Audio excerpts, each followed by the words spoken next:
Hello. അപ്പോൾ ആതിരപ്പള്ളി ട്രിപ്പിൻ്റെ അടുത്തൊരു പാർട്ടിലേക്ക് നിങ്ങൾക്ക് എല്ലാവർക്കും സ്വാഗതം കേട്ടോ. അപ്പോൾ നമ്മളിത് അവിടെ നിന്ന് ഇറങ്ങുകയാണ്.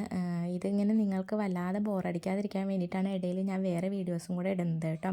അപ്പോൾ നമ്മൾ അവിടെ നിന്ന് ഇറങ്ങിയിട്ടുണ്ട്. ഇനി നമ്മൾ നേരെ പോകുന്നത് വാഴച്ചാലാണ് കേട്ടോ. അവിടെയും വാട്ടർഫോൾസ് തന്നെയാണുള്ളത്. നമ്മളിതാ ഇപ്പോൾ വാഴച്ചാൽ എത്തിയിട്ടുണ്ട്. അവിടെ നിന്ന് ആതിരപ്പള്ളി അവിടെ നിന്ന് അധികം ദൂരമൊന്നുമില്ല കേട്ടോ. അപ്പോൾ അതേ നമ്മൾ അവിടേക്ക് കയറുകയാണ്. മാളൂട്ടി അച്ഛൻ്റെ കൂടെ തന്നെ ഇങ്ങനെ കയ്യും പിടിച്ച് നടക്കുകയാണ് കേട്ടോ. അവിടെ അടുത്ത് കണ്ട അവിടെ നിൽക്കുന്ന വളണ്ടിയേഴ്സിൻ്റെ അടുത്തൊക്കെ ഹായ് പറഞ്ഞിട്ടാണ് അവൾ കയറുന്നത് കേട്ടോ. അപ്പോൾ അതേ നമ്മളിതാ ഉള്ളിലോട്ട് കയറിയിട്ടുണ്ട്.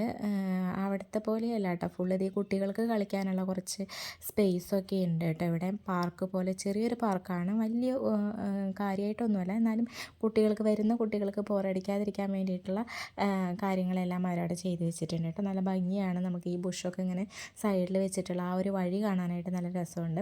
അപ്പോൾ നമ്മൾ ഉള്ളിലോട്ട് പോവുകയാണ്. അതിരപ്പള്ളിയുടെ വേറൊരു വേർഷൻ എന്ന് പറയാം, ശാന്തമായി കിടക്കുന്ന ഒരു വേർഷനായിട്ടാണ് എനിക്ക് ഈ വാഴച്ചാൽ തോന്നിയത് കേട്ടോ. കാരണം എന്താണെന്ന് വെച്ചിട്ടുണ്ടെങ്കിൽ അവിടെ നിന്ന് ഇങ്ങനെ കുത്തനെയുള്ള ഒരു വെള്ളച്ചാട്ടമായിരുന്നു എന്നുണ്ടെങ്കിൽ, പക്ഷേ ഇങ്ങനെ പരന്ന് ഒഴുകി കിടക്കുന്ന അങ്ങനെ ഒഴുകി പോകുന്നതാണ് കേട്ടോ. ഇതിങ്ങനെ ഒഴുകിപ്പോകുന്നത് അങ്ങനെ കണ്ണെത്താ ദൂരത്തോളം പരന്ന് കിടക്കുന്നതുകൊണ്ട് തന്നെ നല്ല ഭംഗിയുണ്ട് കാണാനായിട്ട്. നമുക്കിങ്ങനെ കുറേ നേരം നോക്കി നിൽക്കാനായിട്ട് തോന്നും കേട്ടോ.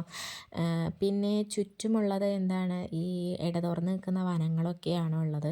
അപ്പോൾ മൊത്തത്തിലൊരു കാട് സെറ്റപ്പ് അത് തന്നെ. ഫോട്ടോഷൂട്ടിനും അതുപോലെ തന്നെ മൂവി ഷൂട്ടിനൊക്കെ പറ്റിയിട്ടുള്ള ഒരു സ്പോട്ട് തന്നെയാണ് കേട്ടോ. ഒരു കറക്റ്റ് സ്പോട്ട് തന്നെയാണ്. നല്ല വ്യൂ ആണ് കേട്ടോ. അപ്പോൾ ഈ വീഡിയോ എത്രയേ ഉള്ളൂ. ബാക്കിയുള്ളത് അടുത്ത വീഡിയോയിൽ, അത് ഫൈനൽ പാർട്ടാണ് കേട്ടോ. ഇനി വെറുപ്പിക്കുന്നില്ല. അപ്പോൾ അടുത്ത വീഡിയോയിൽ കാണാം. ബൈ.